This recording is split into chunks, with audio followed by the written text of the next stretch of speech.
بسم اللہ الرحمن الرحیم۔ السلام علیکم دوستو، دنیا بھر کی بریکنگ اور سلیکٹڈ نیوز میں آج آپ سنیں گے، لیکن اس سے پہلے اگر ہو سکے تو لائک اور سبسکرائب کا بٹن ضرور دبا لیں، شکریہ۔ برطانیہ کے ایک بس اسٹاپ پر دفاعی ادارے کی خفیہ دستاویزات ملنے کا انکشاف ہوا ہے۔ برطانوی حکومت کے مطابق ان دستاویزات میں ساحل میں نقل و حرکت کی تفصیلات درج تھیں، جس پر روس نے ایک دفعہ فائرنگ بھی کی تھی۔ برطانوی حکومت اس بات کی تحقیقات کر رہی ہے کہ آخر یہ دستاویزات بس اسٹاپ تک کیسے پہنچی۔ برطانوی وزارت دفاع نے کہا ہے کہ ایک ملازم نے پچھلے ہفتے بتایا تھا کہ دستاویزات کھو گئی ہیں، جس کے بعد تحقیقات کا آغاز کر دیا گیا تھا۔ اس حوالے سے شمالی آئرلینڈ کے وزیر لیوس نے اسکائی نیوز سے بات کرتے ہوئے کہا کہ ایسا بالکل نہیں ہونا چاہیے تھا۔ ایک شخص کو یہ 50 صفحات پر مشتمل خفیہ دستاویزات جنوبی انگلینڈ کے شہر کینٹ میں واقع بس اسٹاپ کے پیچھے سے ملی ہیں۔ ملنے والی دستاویزات میں کرائمیا کے ساحل سے دور یوکرین کے سمندر سے گزرتے ہوئے برطانیہ کے محافظوں کے بارے میں ممکنہ روسی رد عمل پر تبادلہ خیال کیا گیا ہے۔ روس نے گزشتہ بدھ کو کہا تھا کہ اس نے بحرہ اسود میں ایک جہاز پر فائرنگ کی ہے، جس کے بعد انہوں نے کہا تھا کہ یہ اس کی سمندری حدود کی خلاف ورزی ہے۔ تاہم برطانیہ نے کہا ہے کہ وہ بین الاقوامی قانون کے مطابق یوکرین کی سمندری حدود سے آرام سے گزر رہے تھے۔ یہ واقعہ کرائمیا کے ساحل پر پیش آیا تھا، جسے سن 2014 میں روس نے یوکرین سے علیحدہ کرنے کی کوشش کی تھی، تاہم اس اقدام کو عالمی برادری کی جانب سے تسلیم نہیں کیا گیا تھا۔ دستاویزات سے یہ ظاہر ہوتا ہے کہ برطانوی عہدیداروں کو یہ معلوم تھا کہ اس راستے پر سفر روسیوں کے ممکنہ رد عمل کا سبب بن سکتا ہے، تاہم روس متبادل راستہ اختیار کرنے کو برطانیہ کا خوف یا ڈر کے فرار ہونا سمجھ سکتا تھا۔ امریکی فضائیہ کی جانب سے عراق اور شام کی سرحد پر کارروائی کے نتیجے میں 17 افراد مارے گئے۔ امریکہ کا کہنا ہے کہ عراق اور شام میں ایران کی حمایت یافتہ ملیشیا کے ٹھکانوں پر نشانہ بنایا گیا،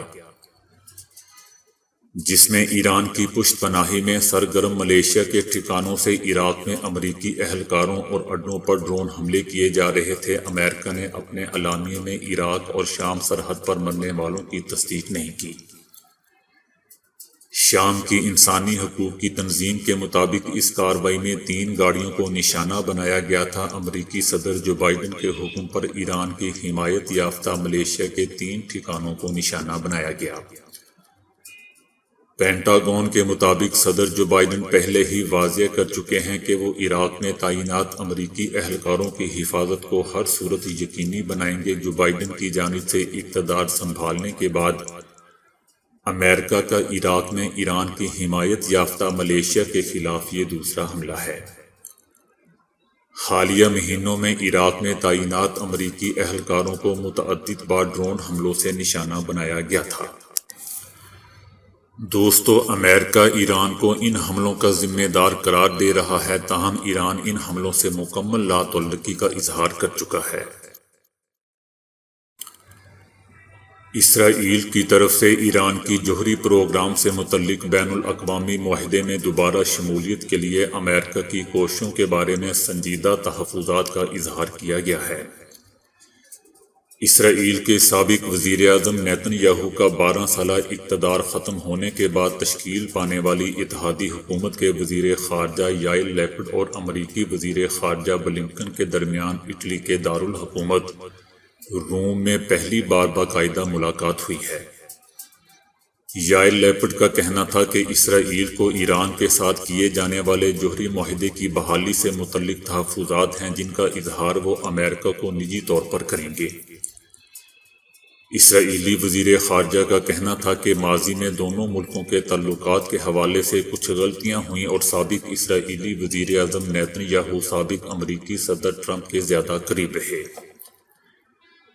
ان کا کہنا تھا کہ اسرائیل کی اس حکمت عملی سے نقصان پہنچا اور اب دونوں ممالک ان غلطیوں کا ازالہ کریں گے۔ یائر لیپڈ، جو کہ پاور شیئرنگ معاہدے کے تحت وزیر اعظم نفتالی کے بعد اگلے وزیر اعظم ہوں گے، انہوں نے یہ بات کہی۔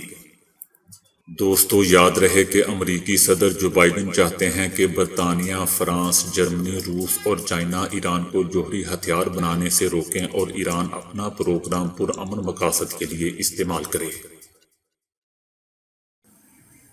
جاپان نے کورونا سے مقابلہ کرنے کے لیے ہیروں موتیوں سے سجے انتہائی قیمتی ماسک تیار کر لیے ہیں۔ ایک ماسک کی قیمت پاکستانی روپے کے حساب سے 15,32,000 روپے بنتی ہے۔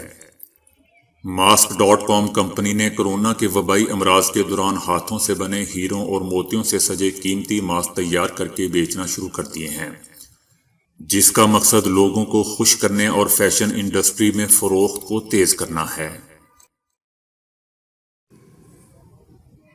چائنا میں شعبہ طب کا انوکھا کیس اس وقت سامنے آیا جب دیکھتے ہی دیکھتے ایک شخص کی جلد کی رنگت گہری زرد ہوگی۔ سوشل میڈیا پر ایک شخص کی تصویریں وائرل ہو رہی ہیں جن میں دیکھا جا سکتا ہے کہ ان کی گردن اور نیچے کا حصہ گہرا پیلا ہے۔ 60 سالہ ڈوجوج گزشتہ 30 سال سے سگریٹ پی رہے تھے۔ ڈاکٹرز کو اس وقت حیرانی ہوئی جب ان کا رنگ تیزی سے بدلنا شروع ہوا اور چند ہی گھنٹے میں مکمل طور پر بدل گیا۔ امریکہ میں فیس بک استعمال کرنے والوں کی تعداد میں کمی واقع ہوئی ہے۔ فیس بک نے سال 2020 کے لیے اپنے صارفین کے اعداد و شمار پیش کیے ہیں۔ ان کی روح سے گزشتہ برس مزید 20 کروڑ 99 لاکھ افراد فیس بک کا استعمال شروع کیا تھا، لیکن اسی برس امریکیوں کی اس میں دلچسپی کم ہوئی۔ سال 2019 میں فیس بک پر روزانہ سرگرم افراد کی تعداد میں 50 لاکھ افراد کا اضافہ ہوا تھا، لیکن روزانہ کی بنیاد پر امریکیوں نے فیس بک کو چھوڑنے کو ترجیح دی۔ حیرت انگیز بات یہ ہے کہ اس سال کورونا وبا کی وجہ سے امریکہ میں لوگوں کی اکثریت گھروں تک موقوف تھی اور یہ سلسلہ ابھی بھی جاری ہے۔ اس کے باوجود امریکیوں کی جانب سے فیس بک دیکھنے میں کوئی خاص اضافہ نہیں ہوا، تاہم ٹک ٹاک اور دیگر ایپس میں امریکیوں کی دلچسپی زیادہ دیکھی گئی ہے۔ تاہم اگر آمدنی کی بات کی جائے تو امریکی مارکیٹ میں فیس بک کے ریونیو میں اضافہ ہوا ہے۔ جنوبی امریکہ میں واقع ملک وینزویلا میں خاتون کو کورونا کی تشخیص چھپانا بھیانک ثابت ہوا۔ پورا خاندان وبا کے باعث مارا گیا۔ شہر تاچیرا سے تعلق رکھنے والی خاتون نے اپنی مثبت کورونا رپورٹ کو پوشیدہ رکھا، جس کے باعث گھر کے تمام افراد مہلک کورونا کا شکار ہوئے اور یکے بعد دیگرے جاں بحق ہو گئے۔ خاتون نے گھر کے افراد کو یہ کہا کہ وہ فلو کا شکار ہیں۔ ممکنہ طور پر خاتون نے اپنی بیماری کو خوف کی وجہ سے چھپایا تھا۔ ابتدائی طور پر خاتون کے علاوہ تمام کے کورونا رپورٹس منفی آئی تھی، لیکن بعد میں خاتون کا شوہر بھی وبا کی لپیٹ میں آ گیا اور دونوں ہاسپٹل میں دم توڑ گئے۔ ان کے انتقال کے ہفتوں بعد ان کے تینوں بچے بھی کورونا کے باعث اپنی جان سے چلے گئے۔ ان کے تینوں بچوں کا انتقال جنوری کے آخر میں ہوا تھا۔ خاتون کے سوا کسی مریض میں علامات ظاہر نہیں ہوئی تھیں۔ ایک نئی تحقیق میں سائنسدانوں نے انکشاف کیا ہے کہ کورونا کے مریضوں کو اگر دل کا دورہ پڑ جائے تو ان کی موت کے چانسز بہت زیادہ بڑھ جاتے ہیں۔ کورونا کی خواتین مریضوں کو اگر دل کا دورہ پڑے تو ان میں موت کا خطرہ مردوں کی نسبت 9 گنا زیادہ ہوتا ہے۔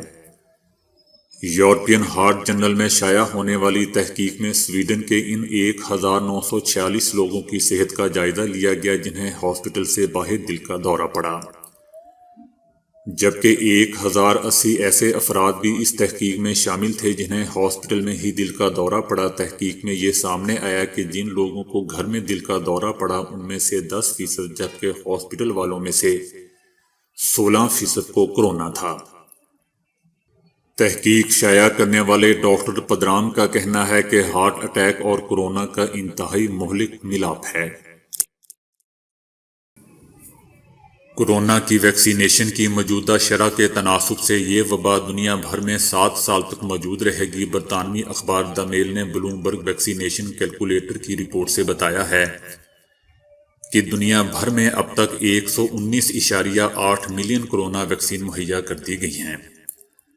جس میں سے روزانہ کی بنیاد پر 4.5 ملین افراد کو کورونا ویکسین لگائی جا رہی ہے۔ سست رفتاری سے شروع ہونے والی کورونا ویکسین اب تک امریکہ میں 8.7% پر مشتمل آبادی کو لگائی جا چکی ہے، جس میں اب اضافہ دیکھا جا رہا ہے۔ ان سب کا انحصار اس بات پر ہے کہ آیا جنوبی افریقہ اور برازیل سے ابھرنے والے کورونا کی نئی قسم کے خلاف ویکسین مؤثر ہے یا نہیں۔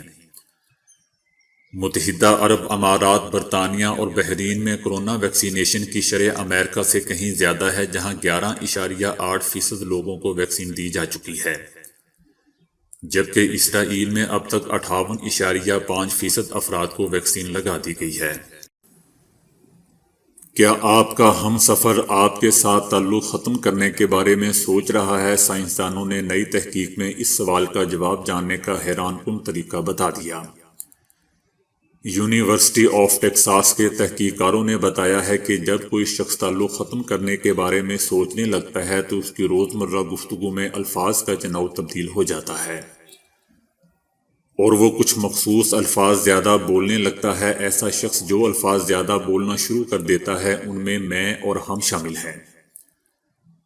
انہوں نے بتایا کہ جب کوئی شخص اپنے پارٹنر کے ساتھ تعلق ختم کرتا ہے تو اسے 3 ماہ قبل ہی اس کی زبان میں تبدیلی آ جاتی ہے اور وہ میں اور ہم جیسے الفاظ زیادہ بولنے لگتا ہے۔ اس کی وجہ بیان کرتے ہوئے تحقیقاتی ٹیم کی سربراہ کا کہنا تھا کہ میں اور ہم کے الفاظ ڈپریشن اور دکھ کی کیفیت کی عکاسی کرتے ہیں۔ جب کوئی شخص یہ الفاظ زیادہ بولنا شروع کر دیتا ہے تو اس کا مطلب ہے کہ اس کا ذہن کوئی تکلیف دہ فیصلہ کرنے کے مرحلے سے گزر رہا ہے اور دکھ کے بوجھ تلے دبا ہوا ہے۔ یہی وجہ ہے کہ ایسا شخص میں اور ہم کا استعمال زیادہ کرنے لگتا ہے۔ میں اور ہم کے علاوہ ایسے لوگ ان اور ایٹ کے الفاظ بھی زیادہ بولنا شروع کر دیتے ہیں۔ تو دوستو، آج کے لیے اتنا ہی۔